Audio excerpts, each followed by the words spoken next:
Kejadian tragis dialami satu keluarga di Kalimantan Timur. Keluarga yang terdiri dari ayah, ibu, dan ketiga anak itu tewas mengenaskan di tangan siswa SMK berinisial JND 16 tahun. Menurut informasi, motif pelaku melakukan itu dikarenakan masalah asmara. Namun hingga kini Polres Penajam Pasir Utara masih mendalami motif sebenarnya. Pembunuhan itu terjadi di Desa Babulu Laut, Kecamatan Babulu, Kabupaten Penajam Pasir Utara, Kalimantan Timur pada Selasa 6 Februari 2024 pukul 2 WITA dini hari. Pelaku diketahui pernah mempunyai hubungan asmara dengan anak tetua mereka berinisial RSJ.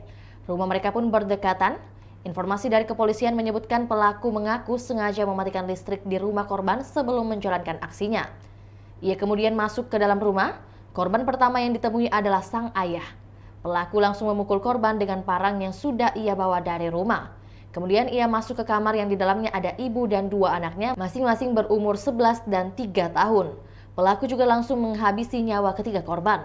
Pelaku kemudian menuju ke kamar RJS 15 tahun yang sebelumnya memiliki hubungan asmara dengan JND. Terhadap jasad RJS, pelaku sempat melakukan hal tak senonoh. Itulah tadi berita Hot News kita pada hari ini. Saksikan berita Hot News lainnya hanya di kanal YouTube dan Facebook Tribun Timur. Download Tribun X sekarang. Menghadirkan lokal menjadi Indonesia.